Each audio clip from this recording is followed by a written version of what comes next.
we breed a culture of with a lack of accountability or self-responsibility, right? And this is Yeah. where this comes in. I think this is part of the rise of the weight loss, and just like any, like the things, just like something like the rise of the microwave, man. Yeah. It's Yeah. convenient, it's easy, it's going to heat up my food, but hey, listen, there's a bunch of rays that are going to be all up in your food molecules that's going to end up, doing some damage. We're not And going to what's tell you what? about that though. No, they won't. So the FDA and the pharmaceutical companies are hand in hand. They're married. And what's interesting is that since Ozempic has came out and these weight loss drugs came out, there has been a 1 to 1.2% decline in food sales drops because people are not buying snacks because they're not hungry. So what is the food companies now doing? Food companies are now considering reformulating products to align with GL1 drug users. So it's going to increase your appetite. Now they're going to put more stuff in your food to increase your appetite.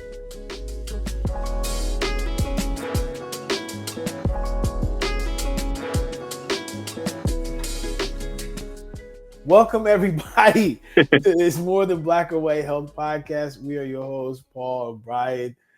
We are here as advocates for you, so you can be advocates for your own health and well-being. And we cover a range of topics, ranging from physical health, mental health, emotional health, spiritual health, galactic health, all sorts of health.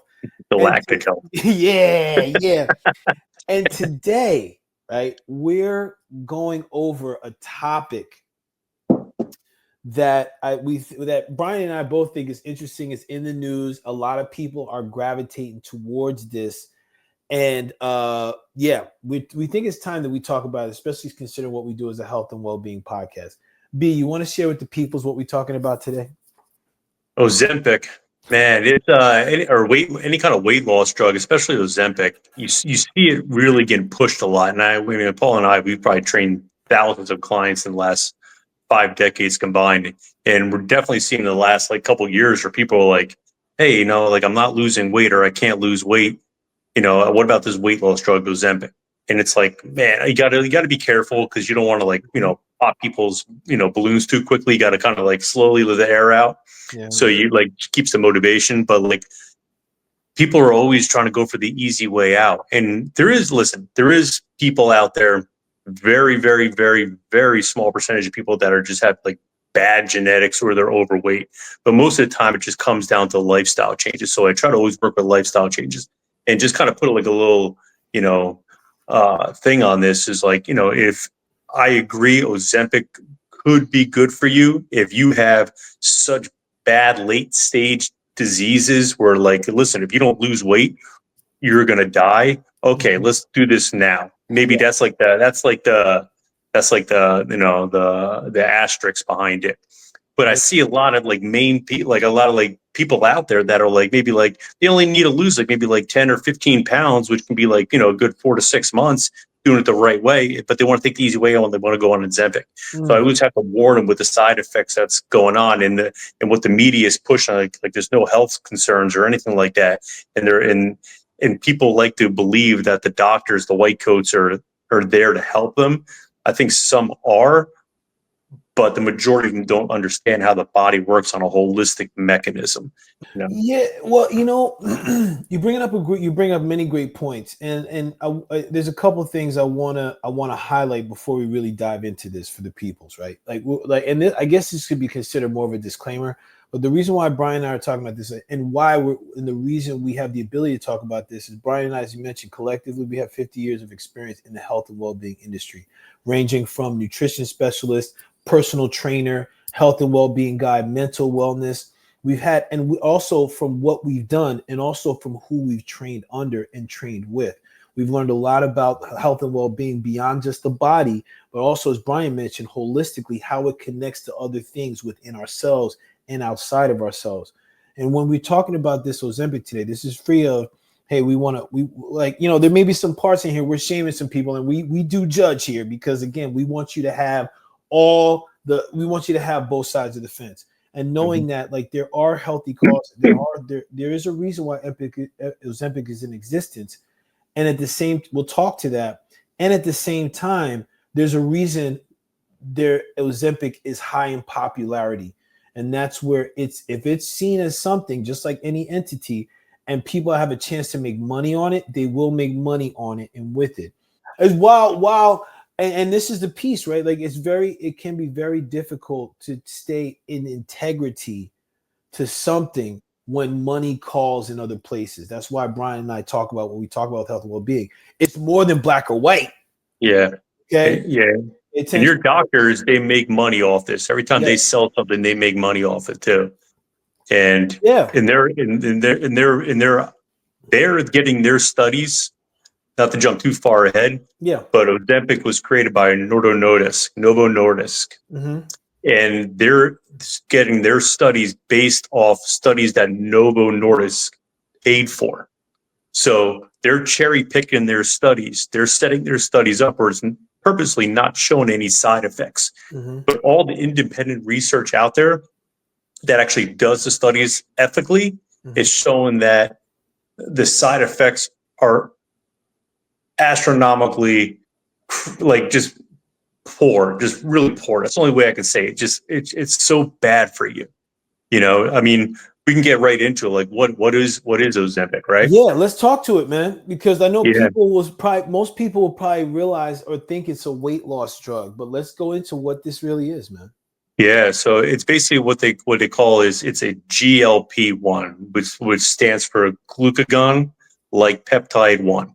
It's a receptor agonist which mimics a gut hormone, which curbs your appetite. It depresses your appetite. It slows digestion. It helps regulate blood sugar, which was actually created for diabetics, to help diabetics with their blood sugar levels. Again, originally for type 2 diabetics, now it's widely prescribed for weight loss. Hey, B, wait 1 second. When you were talking about that study before and like what Novo Nordisk talked about with the Ozempic, was that study for weight loss or was it for type 2 diabetes? Weight loss. Weight loss. Yeah. Weight loss. Even it'll still do, even if you have diabetes, like most people, I mean, a good majority of people, I want to say, like, I was reading a study the other day, but like 50 to 60% of Americans, they have type 2 diabetes, whether you've been diagnosed with it or not. Yeah. And it was funny, we're talking pregame now too, is technically in most medical books, if you were to have 30% body fat, you're actually considered type 2 diabetic. And yeah, I read that a while ago in a couple books. I don't know if it's really like mainstream right now, but basically, like, when I'm working with somebody, I want to make sure, and they're on the weights. Just say I do their body fat measurements and they're like 32, 33% or whatever like that. My goal is that I tell them, is like, listen, we got to get you on that 30%, because regardless of what you think your health is right now, you're actually considered type 2 diabetic, whether you realize it or not. And we posted a story the other day on our Instagram, and this guy was on the Joe Rogan story. Was a doctor on there, and he's like, the average human now, the average American, I should say, is fatter than a pig. Like women, the average American woman is 40% body fat. The average American man is 28% body fat. And the average percent of fat for a pig is between 20 and 25%. So as a society in America, we are actually fatter than bacon. So if that doesn't like make you think, like, okay, so these weight loss drugs they're feeding off stuff like this, So this is we're fatter than bacon, man. Yeah, I mean, so here's what's going through my head. The whole setup. We make them fat. We give them this to address it so that they can feed other things we're putting out. Yeah. Right? It's amazing because, and you mentioned something before, people that want to lose like 10 pounds and that could do it the right way in 4 to 6 months. They'll be like, yo, doc, get me that Ozempic, son. You know what I mean? And it's not like, and it's very much like, I'm failing to remember, but the blue chip, right? The blue chip was originally for heart conditions. And now it's like, oh man, it's for erectile dysfunction, getting your blood Mm-hmm. circulation. But Yeah. so and I mention this because again, a drug can have multiple uses, but the primary use for this is for type 2 diabetics. And you notice the reason why we're saying this is because this is composed of a receptor that has an intention. Okay, is to regulate blood sugar. That's the key thing for a diabetic, right? Manage the appetite, because the diabetics love the sugar sweet stuff. Yes, they Right? do. They love the sugar sweets, man. So what are we talking about here, right? So this is where we look at we talk about what this is, but and we also started talking about how it became a weight loss drug. So something that you mentioned in the pregame, I'm gonna have you talk to this, right? Because like I thought this was very interesting. And Brian, I'm talking about that point with the 60 minutes. Yeah. Can you talk to that piece, man? Yeah, it really started blowing up probably about like a little over 2 years ago. And 60 Minutes, they brought this doctor on the show. Her name was Dr. Fatima Cody. She was out of Stanford University, probably one of the most prestigious universities as far as like medical universities they are. And she was promoting Ozempic on 60 Minutes. And after like basically the whole interview, you can just like YouTube this video. And after the whole video, I mean, while she's doing the interview, the reporter's just like, "Oh my God, this is amazing! Oh my God, this is great!" Blah blah. Doesn't list any side effects whatsoever. So fast forward, it comes out that she's actually a paid spokeswoman for Novo Nordisk, and she gets paid basically just do any kind of. I think she got paid like $30,000 to do this, or something around like the high 20s, $20,000 to do this. And this is what she does for a living. So the whole 60 Minutes interview was just a commercial for Ozempic going forward. And I dug in a little more research with her too, and I'm like, oh, what's going on with this woman? And this is a woman that's going to one of the most prestigious schools. Is famous doctor out there, and she thinks. And anybody that understands health as a holistic mechanism will gasp at this. But she thinks that obesity is a brain disease and it's genetic. And if you think it's genetic, you just got to read some books with Dr. Bruce Lipton. You need to read some books on a type of genetics called epigenetics. And epigenetics is basically it's I would say it's anywhere from genetics have anywhere from I've seen 3 up to a 20% effective rate in our body. So it basically plays anywhere from 3% up to 20% has effectiveness in our body.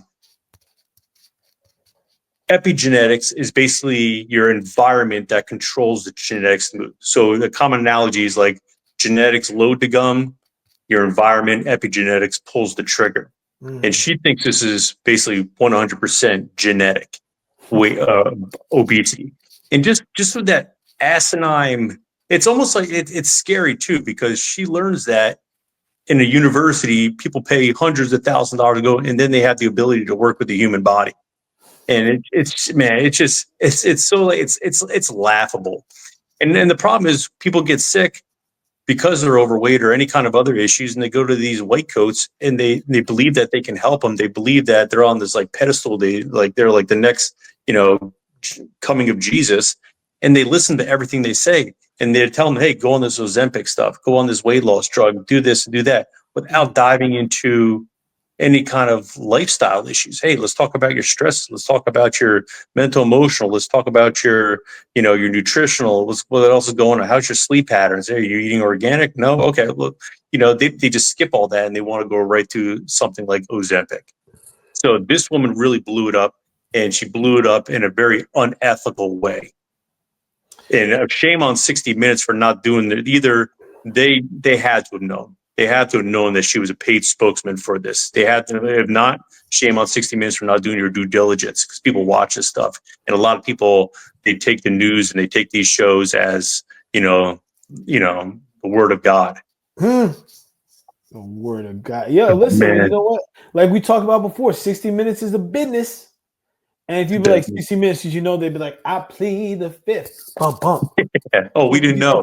Yeah, they're gonna play. Yo, that's what they're gonna do, man. We didn't know about that. Yeah. How could we know? Even though we do extensive research on all our guests, we had no idea. We had no idea. But listen, this is a couple. This is interesting because just like anything else, if there's a rise in something like a keyword, it's just like how we're doing like with YouTube, right? Keywords. What's the keywords that are? What key things that are being searched? It's the same thing. How people get locked in. So weight loss, lock in. Genetics, lock in. Because what is it selling on a genetics thing, right? On a genetics platform. Well, you have no choice. This is in your DNA. Yeah, or it's not your fault, but don't worry, we'll coddle you and help you out. Yes. Don't take any Yes. responsibility for yourself. It's not your Yes. fault. You Yes. know, that pizza and that beer just got in your mouth. You know, It just magically magically, happened. yeah. It's like, what was the Lucky Charms? It magically appeared in your mouth, magically Yeah. delicious, man.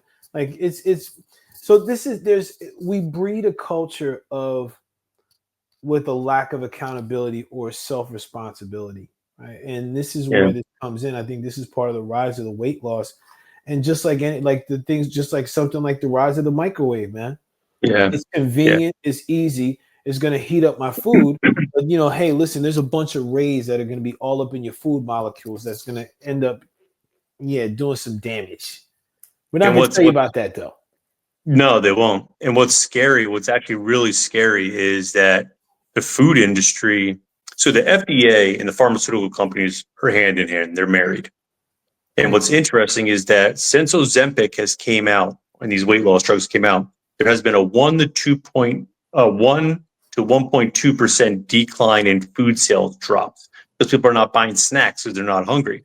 There's been a 3% drop in alcohol sales due to GLP-1 drugs such as Ozempic. So what is the food companies now doing? Food companies are now considering reformulating products to align with GL1 drug users. So it's going to increase your appetite. Now they're going to put more stuff in your food to increase your appetite to try to block those. And then now Ozempic might not work. So they're going to come out with in the future, Ozempic 2.0, which is going to make it even more severe. You're going to have more side effects than you already do now.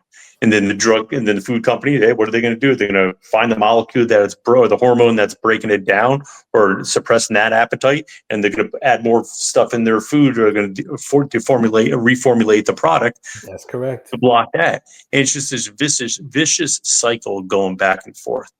Bro, it really is a vicious cycle, bro. It is a vicious cycle, and that contributes to the rise of all this, though, because now you painted this in a certain picture. Then plus you get the celebs in on it, right? Yeah. Get the celebs in on it. Like, look, I'm looking at this, and by the way, like as I pull up this thing, right? There is a brand name for this receptor that we're talking about, which is Wegovy. When I was doing research, there's an FDA approval of Wegovy for obesity, actually, which is this receptor. But it's interesting what you say, especially how they're marketed towards gaining more money. Like, what better way than than to also pull the celebrity on that as well, right? So I'm looking at some of the main celebrities that have listed some celebrities who have spoken about Ozempic or similar drugs. So Oprah Winfrey.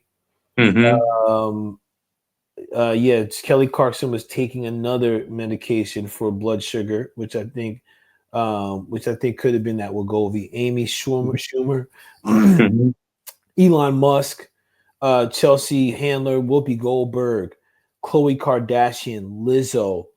Like, these are people here, like, again, and it's funny because and I want to take Lizzo as an example. Bless up to Lizzo. This is where the narrative comes into play in relation to the rise of something, right? Because when Lizzo first came out, she was a bigger woman. There was a rise of this self-body image, confidence. Like, I could be a big woman and you're brave and big and bold. And I'm playing the flute and dancing with my having dog. metabolic diseases is brave. Right. Okay, do you? Yeah. So, like, again, like, there most likely was type 2 diabetes there, right? So, like, 100%. how something like this could be like, hey, listen, she could be like, hey, I'm using this to adjust my type 2 diabetes. And maybe she has said that, but chances are, because of the visual imagery of her being a bigger woman and now she's smaller, that's also a sell. And that contributes to the rise of the other piece of this. And so this is where we want to start to look at, like, I want to before we start to flip on like what are the side effects and the alternatives, like what, let's real quick talk about what is working. So I know, like we talked about, there is, like, it is regulating the blood sugar there. Mm-hmm. And there's, of course, there's documented weight loss, reduced appetite, right, blah blah blah. Mm-hmm. Now with the receptor itself, because of what it does to regulate the blood sugar, what are the other possible impacts or benefits that it can have by doing that? Benefits it can have to the body by doing As that? far as like type 2 diabetes goes, Yeah, yeah. yeah. So it basically it increases insulin production when it's needed, right? So Yeah. it tells the pancreas to release more insulin only when blood sugar gets high. Mhm. It helps lower blood glucose levels without causing any kind of hypoglycemia, which is low blood sugar. So that helps with that. It decreases glucagon release. So Mhm. glucagon is a hormone that raises blood sugar levels. Ozempic lowers that hormone, which Mhm. keeps the blood sugars more stable. So it's all about like balancing out blood sugar levels. Okay. And it slowly empties the stomach. So food moves very slowly to the stomach and into the small intestine, which prevents blood sugar spikes after meals. So it does help with that. Okay. So my problem with Ozempic is, let's say, best case scenario. All right. You have to come off it. It's not a lifetime thing. You have to come off it. Usually it's about maybe like, I want to say 3 years, like Okay. a little over 2.5 years or 3 years. So you have to come off it. And when you do come off it, you have this crazy rebound effect where it's not even, these are all meta-analysis studies, which is combining multiple studies, not studies that Novo Nordisk paid and manipulated by cherry picking things. These are meta-analysis is coming from independent researchers. Every single study, 100% of studies are showing that you will gain 2/3 of your weight back in the first year. And then after that first year, you will gain it all back plus more. You will gain more weight. So Slingshot effect, man. yeah, man, that's like the yo-yo on steroid effect. Yeah. Oh, Like B, hold on, man. Let me go get this yeah, chart. I'm gonna, you you got keep talking. I'll put you on single mode. Hold up. Hold yeah, up. Wait. Hold on. I'll be right back. yeah. Go. So you will gain all this weight back plus more. So you got to ask yourself, like, what's the exit goal here? Like, just know that if you're a 180-pound woman, after 3 years of being on Ozempic, you will probably be 185, 190. And one other thing you need to look at too is when you're on Ozempic, it's a synthetic drug that you're putting in your body that's manipulating your hormones. You are going to lose muscle mass. So any of the weight that you're losing, say you're 180 again, go back to that starting point, you're 180, and say you drop down to 150. You're burning mostly muscle mass there. Your body fat is actually higher. So even though you might be 30 pounds less, you're fatter. Your body composition is you're actually a skinnier, fatter person. Yeah. So don't go by, like, when I tell people, like, when I'm working with people, my goal is to change your body composition. I don't give a shit what the number on the scale is. Right. If you drop 5 pounds of body fat with me, just say you come to me, your weight loss goal, say you're 200 pounds and you're like, hey, I want to drop weight. All right, cool. And you drop 5 pounds of body fat, but you gain 5 pounds of muscle, and you're still 200 pounds. Can you agree that you're a healthier person? Okay, yeah. So don't worry about that. The more muscle, let's put on some muscle on you, so you can burn some of that fat. Yep. It's not as easy as that, but that's basically the whole thing. There's a whole concept, though. In a nutshell. Yeah. So Dude. it's not when you're on Ozempic, it isn't a weight loss solution. It's a temporary override to the body. Your Yeah. body will adjust and it will come back. So that's the thing. Like, and this is again 100% of studies that are not done by Novo Nordisk. So like this is what pisses me off about doctors or people that are prescribing this stuff. They don't tell you these side effects because they're getting kickbacks on this. It'd be one thing, like, if I was a doctor and somebody came to me like, hey, I want to take Ozempic. Hey, listen, I don't recommend it. We do carry it. But I'm just letting you know right now, so and so, you're going to gain all that weight back plus more afterwards. And here are the side effects. This is what a doctor should do. I mean, you took the Hippocratic Oath, right? You should do things ethically. Tell people the side effects, but they don't tell you the side effects until you get the side effects. Then once you get the side effects, okay, don't worry, we got this drug for you. Trust us, you know. You know? So Well, Brian, you getting heated. I love it, oh Brian. my Dig it. God, I dig our it. medical system is a shit show, and I've said this in the past too. Like, they don't understand. Doctors do not understand how the body works, and it's not their fault. That's what you go to school for. You go to school not to cure people. You go to school like, all right, they had this issue. This is what we're going to prescribe this drug for. Hey, if this person breaks a leg, this is what we're going to. This is how you're going to do the surgery. If this person has an infection, this is how you're going to do it. If somebody comes to you that's overweight, you think they sit there? Like, I think it's like an average doctor that goes to school for what, 7 to 10 years. They do 4 hours of basic nutrition. Like, this is a carbohydrate, this is a protein, this is a fat. They don't understand shit on how the body works. Just look at our medical system. Everything, like, we have a brain doctor, we have a shoulder doctor, we have a knee doctor, we have a GI doctor, we have a heart doctor, we have a kidney doctor. Everyone specializes in all these parts, but nobody understands how the whole system works. Yeah, they've never had to, right? That's the piece, right? I mean, because think about it. If what people fail to recognize is most of, I think, professions like the medical profession is based off of protocols. Because for them to teach on intuition would take freaking like 30 years. So it's easier and quicker and more profitable to like, hey, you're going to learn these protocols and like, yeah, we're going to support you. This is how this works. All right. Yeah. So there's like, rather than starting to think outside the box, for what? I'm just going to follow this protocol. That's one of the reasons why I think it's important for people to recognize to be an advocate for yourself, because until you look at things for your own benefit and then start to pull your GP or your doctor in, you're not going to get, you're going to be waiting a long time to get this from your doctor, that kind of feedback. Like, hey, listen, just want to give you the heads up on the side effects, what the options are.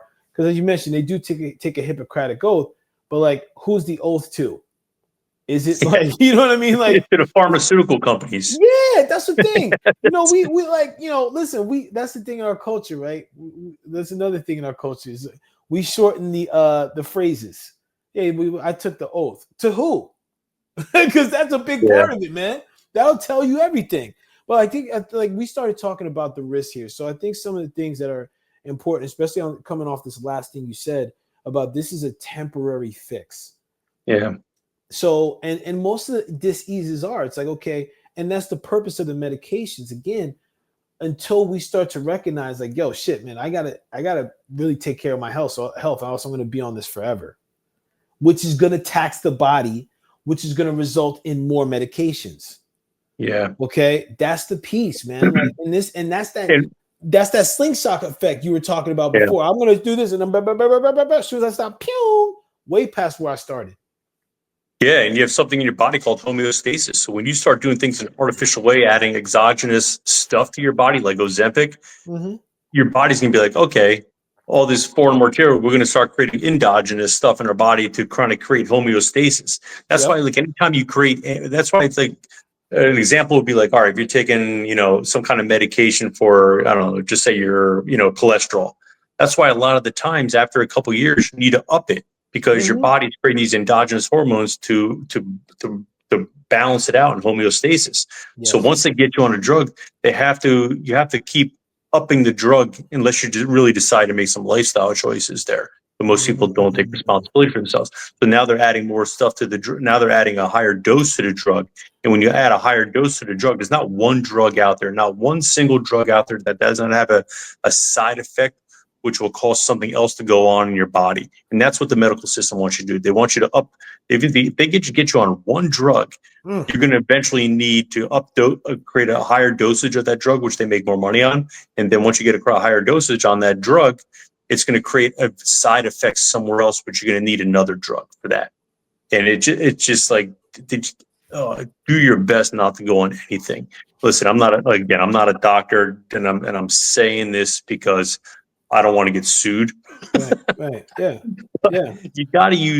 People have to use common sense. When you do Must, something bro. like synthetically in your body, you know there's going to be repercussions.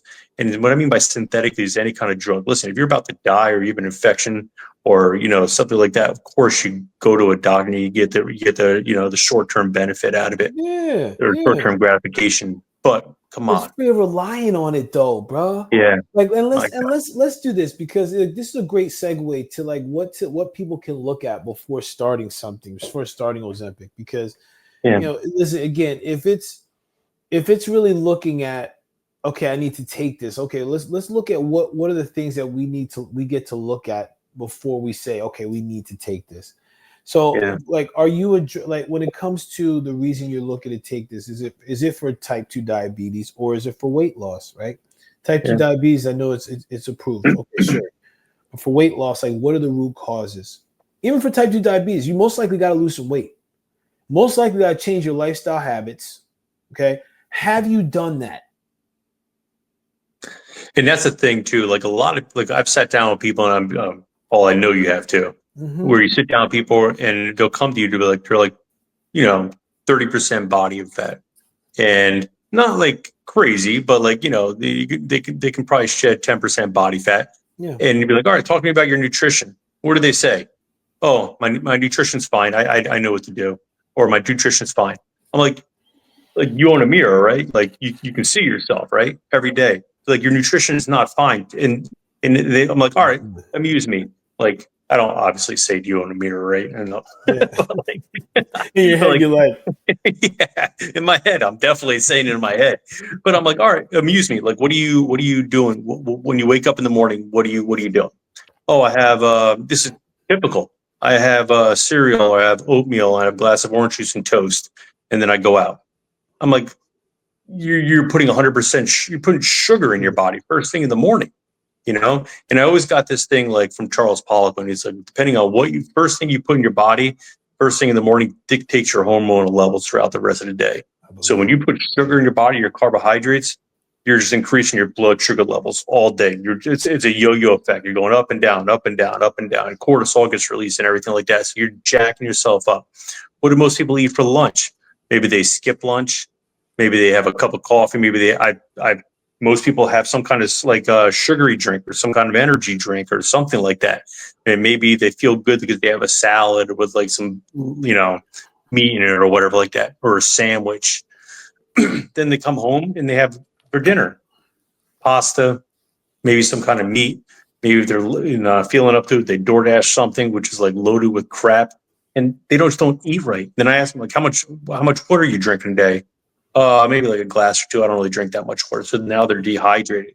Now they come home from work, and of course, they're not going right to bed. They're watching TV. They're staying up late. They're not getting to bed. Their body's not healing. They're stressed out about other things.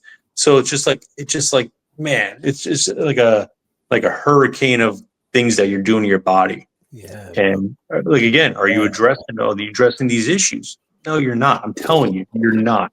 Unless you're that 0.001% of the population that just have really bad genetics and can't lose weight. You just haven't talked to the right person. And what I mean when you say go talk to the right person, don't talk to your doctor about your diet. Like it's like talking to your car mechanic about astrology. They don't know. Yeah. Find somebody in the industry. Find maybe a naturopath or somebody like a holistic health practitioner. Somebody like Paul and I, we would sit down. We could break this down for you. Shameless plug, but I'll take it. Yeah. But listen, that's what it is finding the right pro, right? Yeah. Finding a qualified person that's gonna, and I think we talked about this when we had Kate on, like finding someone that you can talk to about your situation. Yeah. Like, hey, here's what's going on. Here's my lifestyle, and this requires people to really have a certain level of honesty and transparency with themselves, bro. Like, you gotta be like, yo, you know what, man? I'm eating Wendy's like 5 times a week, son. I have Heineken 17 times a day. Like, listen, because now that's a different conversation. Okay, like, oh, listen, there's a dependency issue. All right, let's cut back on Wendy's. Let's start to make some eggs or have some avocado or something in the morning. Like, start to change it up. How much last time I eat a veggie? All right, go get some cauliflower or some shit. Like, go get something to start to change this, because as soon as we start to get honest and real about our situation with a qualified professional, chances are there's going to be a remedy that's outside of a medication. Yeah, Go ahead. 100%. Sorry to cut you off. Go ahead, No, buddy. okay, yeah. Well, I was going to say, go ahead, man. Yeah, go ahead. So, and another little side note: don't go to a registered dietitian. They are the worst. So, a funny story. They just don't know anything. I mean, I don't want to say they don't know anything, but they're trained in a bad. They're not trained to understand how the body works as a whole. And a funny story too is Paul Chek gets a lot of clients, right? And he pays. I'm pretty sure he charges like close to $1,000 an hour. He's the man. Yeah, I believe so. This a lot of the times, like, they'll have like a receptionist there or whatever, like somebody working the desk, and they'll call in and be like, I want to work with Paul for like 2 hours. And he goes, all right. It's like, well, Paul does, he spends, like, before he even does anything with you, he does I think it's like an 8-hour assessment. I think it's like an 8-hour assessment he does, where he does everything, because he understands how the whole body works together. Yeah. So, they'll be like, the person will be like, oh, what is the assessment about? He goes, oh, we're going to go over your nutrition. And right away they're like, no, I'm a registered dietitian. And Paul Chek teaches his receptionist what to say. Yeah. So the reception will be like, oh, you're a registered dietitian? He goes, you could be like, yeah. And be like, okay, it's going to be a 10-hour assessment because I need to unteach you things that you've learned in school and teach you how to do it the right way. So I thought that was pretty funny.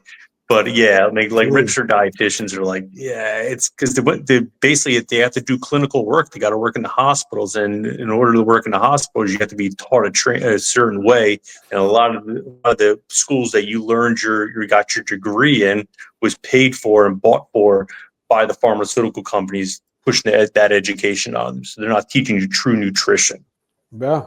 There are some good registered dietitians out there that after school educate themselves outside. So I'm not saying all registered dietitians like this. Just do your due diligence on them. They're, key words that you said. They did their research and knowledge after they got their cert, right? Yeah. So they went looking for more. Another key thing you said, when there's clinical hours or clinical experience that's aligned to a profession, it's based off of protocols. I'm telling you, it's like, look at, prove me wrong. You know what I'm saying? People that are watching, like, listen, tell me, like, a profession like that, when is it not ruled by protocols? There's no other way to teach it. Yeah. Well, like, if you're gonna, it's just simple. I'm gonna be free of, well, from my experience, it's like similar to the yoga teacher training, right? There's a protocol. There's things you got to learn. You got to learn for safety and liability and all that stuff, right? When I really took off was when I started doing my own research and learning. The best teachers and the best guides or professionals usually do some sort of learning outside of what they've learned. Yes.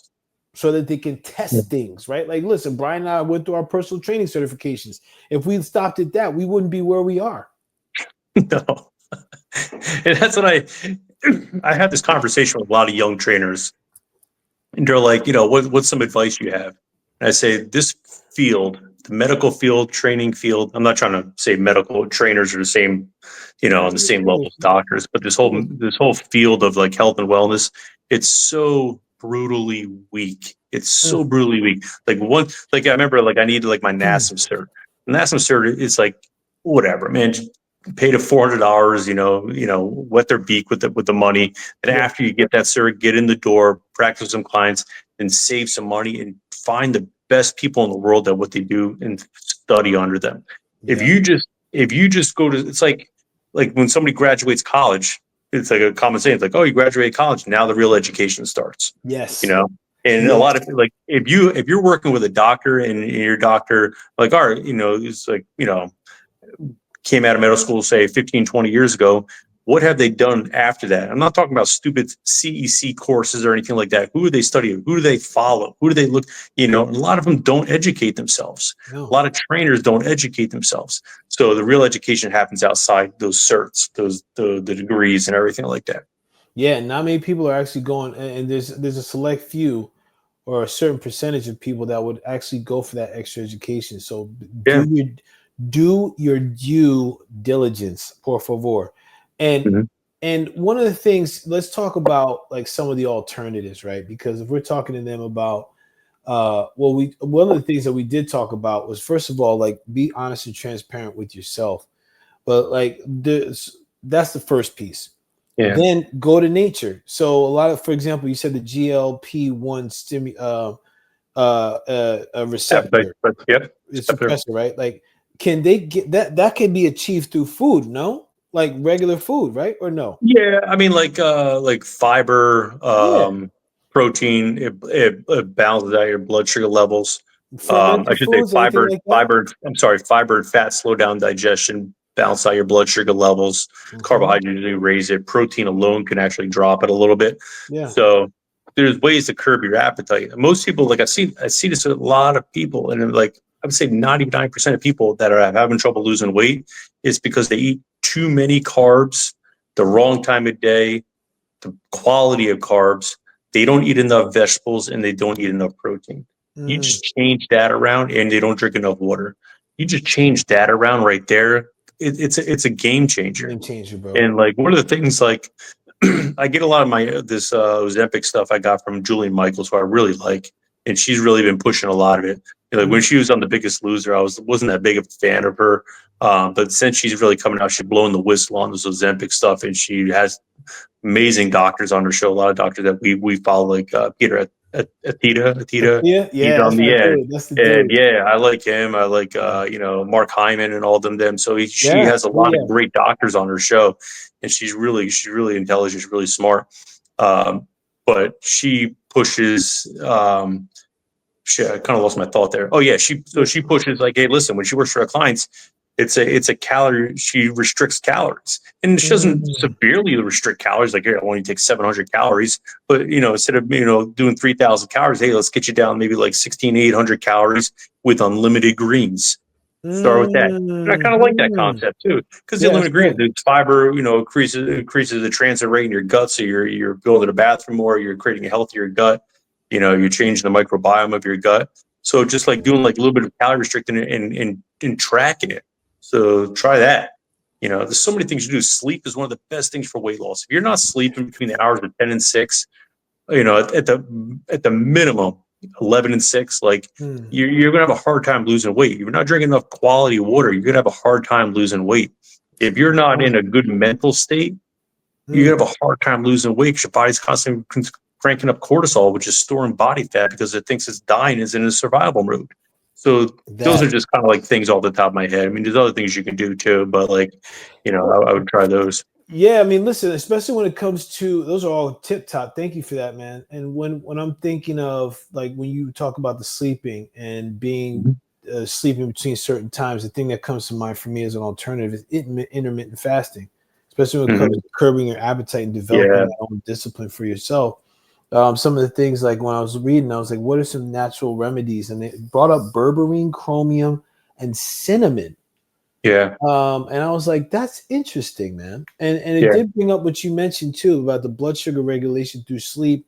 Also, stress management. Mhm. Stress management is a key thing, because especially with the types of hormones or chemicals that are released from the limbic system when we perceive stress, that will jack up your digestion and your blood sugar levels. It's no bueno, because Yeah, then you hold on to it because your body's like, yo, man, do we need to store this? What are we doing, son? No, yeah. it's a rough one, man. It's a rough one, Yeah, man. cinnamon balances out your blood sugar levels. Chromium, Mhm. if you're going to take chromium, make sure it's chromium picolinate. That's the most important Ah, one.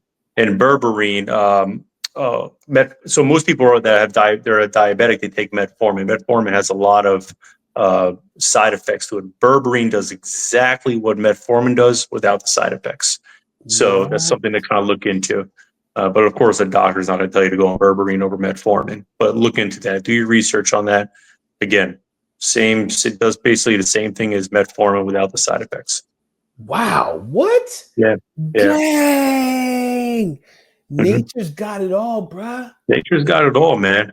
And a lot of these drugs, they have stuff that's natural in it from nature. Yes, But yes. you Yes. can't patent a natural product, so they have to put something synthetic in there for them to patent it, but Thank you for saying that, man, because I don't know if a lot of people acknowledge or even are aware that these prescription meds are based. There is some natural component to there's a lot of plant molecules in it. Yeah, bro. Like, Yeah. what? It's bananas, man. Pharmaceutical. Like, look up the root just to get an idea of where this all come from, man. Because just to begin to start to wrap this up, especially when we're talking about this Ozempic conversation, medication, prescriptions, it comes down to what is the root cause of this, and are you looking at this to address this short term or long term? And the answer gets to be both. Okay, like you can use this for the short term, like to get your stuff right, regulate your blood sugar, and as you're doing it, take on different lifestyles, reduce the sugar. I even know like this receptor is going to reduce your suppress your appetite, but it's still like, what are you eating? What are you taking in? When are you taking it in? Begin to look at this stuff, because like, yo, man, people can start to use these tools, right? These medications as a crutch rather than a tool or aid, man. And it's dangerous business, man, because it could jack your body up. Yeah. Speaking of jacking up, man, before we wrap up, man, let's get into these side effects too, man. I think these are important. Oh, shoot. I thought we were talking about that before when we were talking about I got plenty more, man. Thyroid, pancreatitis. Yeah, we man, didn't talk about that, bro. Let's take them up. Yeah. Man. So one thing is probably the main side effect you're going to feel is gastrointestinal side effects. So symptoms like nausea, vomiting, diarrhea, constipation, abdominal pain. And if you're wondering, like, oh, what's the odds of that happening? Well, okay, I'm glad you asked, as Paul would say. I'm glad you asked. Nausea, 44% of people have nausea. Vomiting, abdominal pain, 12 to 20%. Basically, almost 1/5 of the people that are taking this have nausea and vomiting and abdominal pain. Diarrhea, 20%. Constipation, 10 to 15%. So how does this happen? So because you have delayed gastric emptying, all right? So basically, food stays in the stomach too long. It stretches out the lining and it triggers nausea and vomiting through something called one of your cranial nerves, called your vagus nerve in our body, right? This is important. You know all about this, Paul, from like yoga and everything like that, and breathing and everything like that. So it's disrupted intestinal motility, basically. So too fast motility in your intestine, you have diarrhea. And when diarrhea is also goes hand in hand with poor digestion. So even if you're eating the food, like when you have diarrhea, again, 20% of these people are going to have diarrhea. When you're eating this food, you're not absorbing it. And when people say you are what you eat, that's 100% false. You are what you can absorb into the body. So you're not eating health. Even if you're eating healthy food, you're not absorbing it. It's just going right out. So it's no point I'm going to say there's no point of eating it, but you're not getting the nutrients that you think you're getting. Too slow, that equals constipation. You have dry, hard stools, and it just sucks out too much water out of the body. That's not good for your body. It puts a lot of stress on your colon. And look at the rise in colon cancers, intestinal cancers. My God, it's skyrocketing. It's alarming. Yeah. So then you got like secondary effects too, which is like bloating, cramping, inflammation. That happens at a higher rate than the percentages I gave you before. So that's probably the biggest thing you're gonna have. You're one out of every 2 people have one of these symptoms. It's gonna happen. So, and then I can keep going, man. You want me to keep going? Yeah. Yes. Tell me when to stop. Let them know, bro. Let's let them know, man. Like, yo, this is some serious business. This is how we end up, man. Because like I think it's so fitting that we're ending up with the side effects, because I want people to. And I'm judging you do want the same. Like, I want people to understand the severity of this, man. What are the consequences if you take this route to address something that you could address with nature and with long-term planning? So hit us up with some more, man. Bro. Yeah, five more. You got them. Yeah, 5. Huh? Yeah, man. I got plenty, man. Dental health problems. They actually coined a term. It's called Ozempic teeth. It's called Ozempic teeth. So basically, appetite suppression decreases saliva, which decreases dry mouth. Saliva in your mouth protects you against these acids in our body. Without it, you get gum disease, enamel erosion, cavities. So you do not want to have dry mouth if you're trying to protect your teeth. Ozempic, it just kind of sucks all that water up. It does that for you. When you vomit, again, 20% of people, I think we'll go back, 20% of people are vomiting. You know, that's stomach acid on your teeth. That's serious decay. Like, have you ever worked with somebody like that has like they're bulimic and they constantly throwing up all the time? Yes. Their teeth are all fucked up. Jacked up, boy. You know, esophagus is all fucked up and everything like that.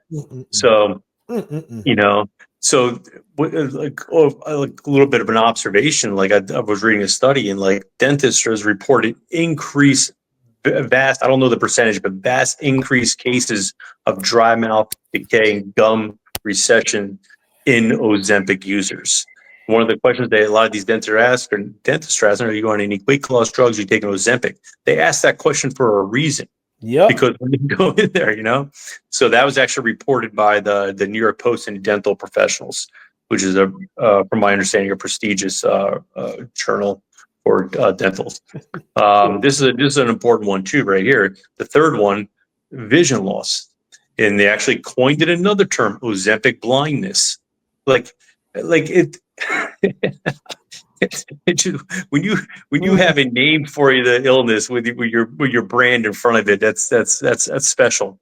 So it's linked to something called NAION, which is non-arthritic anterior ischemic optic neuropathy. Okay, and basically in English, what that does, it reduces blood flow to the optic nerve. So a lot of it's sudden, like when you're taking it, and a lot of the time it's often permanent vision loss. So there was a study in the Danish. I'm researching a Danish study where Ozempic use more than doubled the risk of this NAION over 5 years. And Paul, we were talking to this pregame, and we've had doctors on this show, cardiologists on the show. Yeah. We've done things on nitric oxide and vascularity. If you have decreased blood flow in one area of the body, you have it everywhere. We talk about this with erectile dysfunction. That's a classic sign. That's usually the first place it goes. Your body's in survival mode, right? It doesn't care if you're not getting laid or not. So it loses. It shuts that off. You know, it shuts that off. So, and that's usually a first sign of some kind of blockage with blood flow. So, side note, if you have erectile dysfunction, you might want to start checking your heart or start figuring other things out. Watch our nitric oxide videos. I think we have 2 of them, right? Something like that. So that's important to watch too. Then another one is behavioral mood and behavioral changes, right? So GL1 receptors, they exist in the brain, right? It can affect mood and behavior. Most of them. Some patients, they're reporting depression, anxiety, mood swings, almost like bipolar mood swings. I don't want to say bipolar because that's that's a little extreme, but they're having massive mood swings. Damn, bro. Case of suicidal thoughts and worsening with depression. So there's a lot of people that go in there, they're depressed to begin with, then they take Ozempic and it's just like, I don't know, a whole nother level. Whole nother level. Yeah. People have experienced potential eating disorders. Again, Ozempic, it suppresses hunger dramatically. So it can lead to restrictive eating, food obsession, disorder patterns, especially with those who have risk of eating disorders. I mean, how many, not too much men, but how many women have eating disorders? Yeah. There's a lot of them out there. So doing that and then taking Ozempic on top of it, and you can have an eating disorder and be overweight. Don't think you're just like anorexic or bulimic, so and another thing too, like we talked about in the past, like, one more other thing before I get into it, thyroid cancer is going up. So the mechanism, so GLP-1 drugs cause what they call C-cell thyroid tumors, and they're seen in rodents. And we're like, well, I'm not a rodent, but we still have these C-cell thyroid tumors on ours. Not as many, but there is a small chance that you can get thyroid cancer coming from this. It's actually a little less than 1%, but still, after So good everything. to know. Yeah. No, So bro. yeah, but it's like, I think it's like 1.3 out of every, I think 5,000 people are getting cancer in this group. So it's not a significant, big flag, but it is a potential long-term risk. Yeah. It's And again, kind of just like, I mean, there's other things in there like hair loss, gallbladder problems. But like I said in the beginning of the show, like best case scenario, you drop the weight, you have to go off it. You don't stay on this thing for life. You go off it in 3 years, you're gonna put all the weight back on, 2/3 of it in the first year, and then the rest plus more than you originally started after the 3 years. This is what every single independent research study has shown. So why would you want to add more weight on in 3 years? Ask yourself this question. Why would you want to add more weight on than you already have at the end of 3 years and go through, GI issues where you're vomiting, you're feeling nauseous, you're having diarrhea, you're having constipation. You can have, thyroid cancer, you can have gallbladder, your hair starts falling out, move and swing behavior, vision loss, dental problems. Like, why? Ask yourself that. Why?